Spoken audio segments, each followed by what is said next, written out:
welcome to this episode of Down with Daughty. Before we get started, though, I wanted to mention a few things that's going on here at Child Advocacy Services of Southeast Georgia. On March 22nd, we are hosting our sixth annual SEGA golf tournament at the Georgia Southern Golf Club. For more information on that, to sign up or to be a volunteer, please visit our website.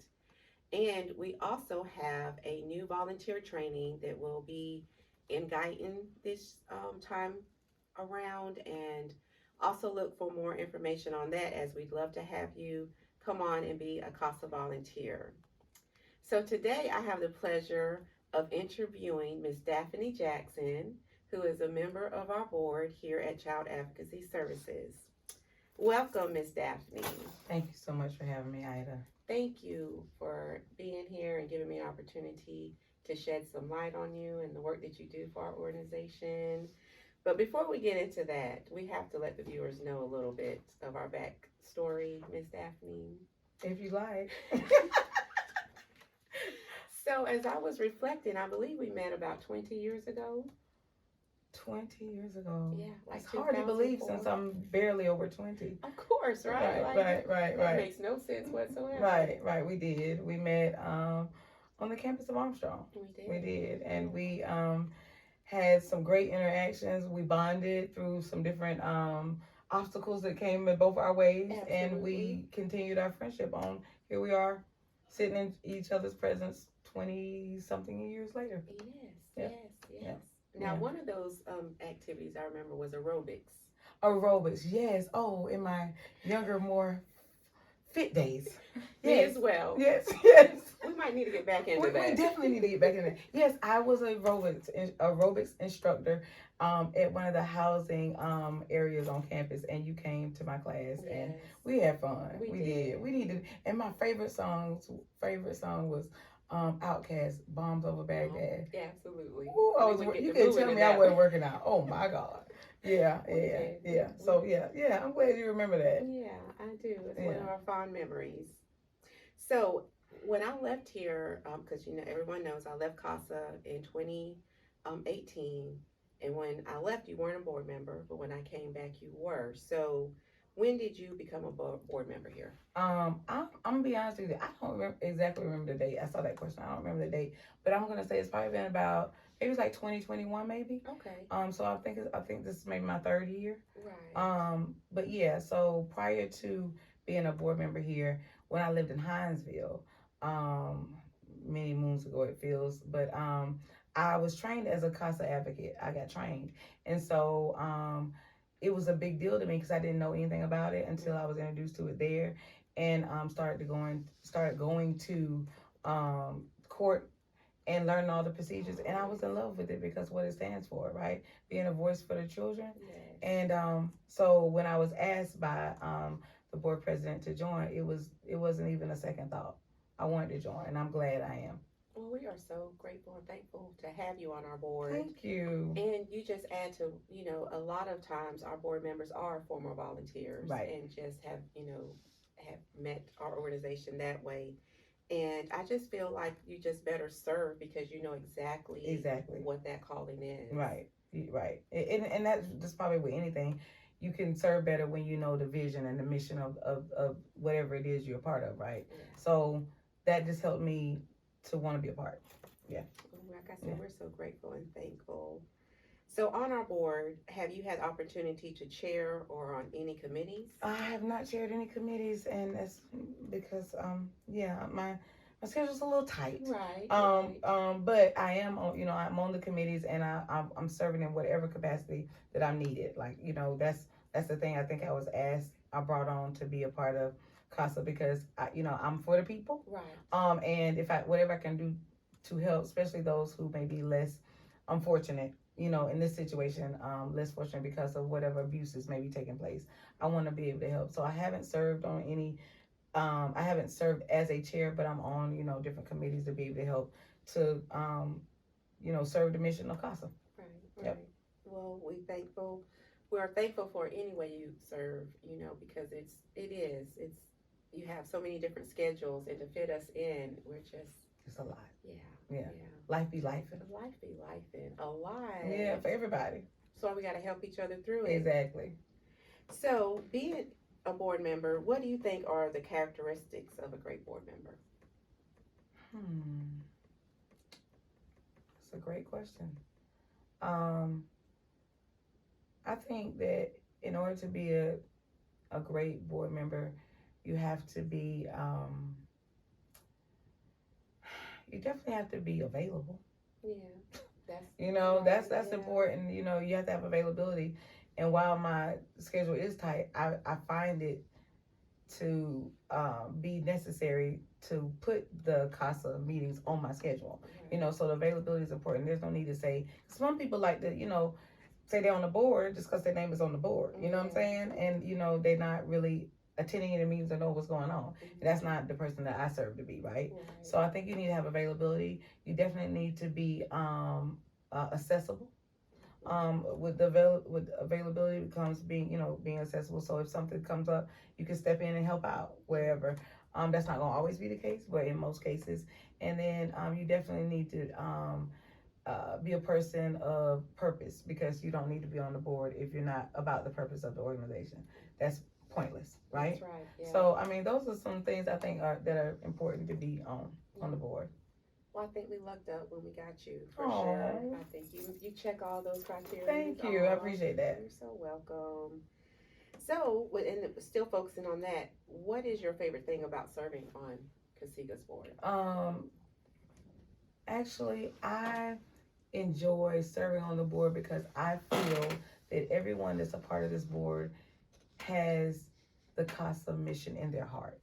So to me, it's important to be with people who are about what they say they are about, right? So I don't, when I'm on my board, when we're having board meetings or we've had interactions, everyone there seemingly gives that 110% about the purpose of CASA. That makes me happy. That makes me feel like I'm in a place where I need to be on this board, because they're doing what they're supposed to do for what they're supposed to be doing it for. So I just think that's major. Like, I'm happy to be a part of a board where people are serving the population of of the organization. In this case, they're serving the kids, right? And they're training people that want to serve the kids. I want to be a part of that. Wow.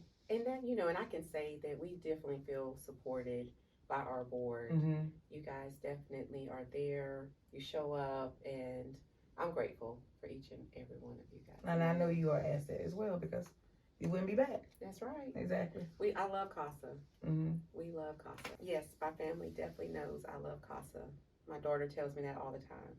So I'm glad that you're here, but I do want to shed some light on you and what you do. What is your occupation? Tell us. Okay, so my occupation is, I am the East Central Regional Coordinator. It's a whole lot of words. Right.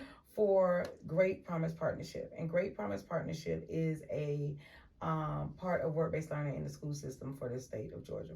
So I work for the Department of Education with a program called Great Promise Partnership. And we help assist, support students in the schools, grades 9th through 12th, who may be in work-based learning, who may have some difficulties, obstacles toward graduation. So we help support them and making sure they have jobs, making sure they get their grades, and making sure they have mentors that help walk them through that process of getting to graduation. So Great Promise Partnership is an amazing program that is a part of work-based learning for the state of Georgia. So it sounds like you're just advocating for kids. That's the exact word. Yeah, from a different aspect. Exactly. So, we have students who, so the difference in regular work-based learning and Great Promise Partnership, there's really no difference other than the fact that the type of student that's being serviced. Okay. So work-based learning students they have a pathway. They know how they're going to maneuver toward graduation because they have a pathway, and their jobs may be in that pathway. Well, students who are in Great Promise Partnership, GPP, they may not have a pathway, and they probably need their job to graduate, to work. Right. So there's different, circumstances. So students who are in GPP, they may be teen parents.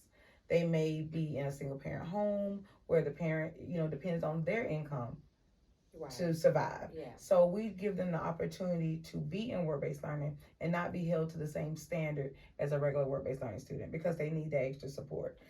And that's what it is. Well, I love that. Yeah, I love it too. Yeah, I wanted to kind of spotlight that. Just, it just makes sense. You sit on a board that advocates for children, but what you do 9 to 5 is still advocating for a different set group of children. Exactly. Well, that is got to be fulfilling every day. And so in between all of these activities, tell us, what do you like to do in your free time? Well, in my free time, there's probably not much of it. Yeah, what's free time? In my free time, I love to, I do travel, but I would love to travel more, right? Right. So the more free time, I would just love to travel, spend time with my girls, spend time with my 2 fur boys, and just travel. I would love to travel. I need to do more reading. That would be something I would like to do more of, and that just depends on my free time. Right. But in my free time, I really spend time just at home with my girls. I'm a part of other organizations, so that takes time as well. But for the most part, I think I spend my free time just looking for more free time. Right. I spend my free time looking for more free time. Where can you find it? Where can you carve it out? Right, yeah. Where can I carve it out? So that's how I spend my free time. Okay. Yeah. That sounds good. Traveling and reading. Yes. I want to do more of that 2024 too. Yes, traveling. Definitely seeing some other spaces. And the more space you see, the more you get aligned with other things and other people. So that's a big deal to me. Gotcha. Well, I definitely have enjoyed speaking to you. And just to end our session, I wanted to ask you 3 rapid fire questions. Okay. Okay. So it's just going to give you 2 options and you choose one. Okay. Oh, all right. Wow. So winter or summer? Summer, honey, all day, every day. I am from the Congo. Yeah, I figured it was going to be summer. Yes. Mine too. Yeah. Chocolate or vanilla? Vanilla. Ice cream. Yes. Vanilla cake. All those things vanilla. Yeah. Gotcha. And Coke or Pepsi? I'm going with Pepsi. Okay. I'm gonna go with Pepsi. Living on the edge some there. I know everybody want to rock with Coke, but I immediately thought of Pepsi because Michael Jackson did a Pepsi commercial. Yes, he did. So I'm rocking with Michael. Yeah. I like it, Daphne. Yes. I like it very much. And I do thank you for coming Of course. and joining us today. And I look forward to maybe interviewing you again soon. Thank you so much for having me. And I am proud to be a part of CASA. Thank you. Peace. Are you looking for more purpose and meaning in your day-to-day life? Individuals across Georgia are lending their time and talents as CASA volunteers to advocate for children in foster care. And there's always a need for more help. Volunteer with the CASA program to provide best interest advocacy for a child in foster care. You just may bring out your best self as you bring out the best for a child. Learn more at gacasa.org/talk. Join together to have a positive impact on Georgia's children.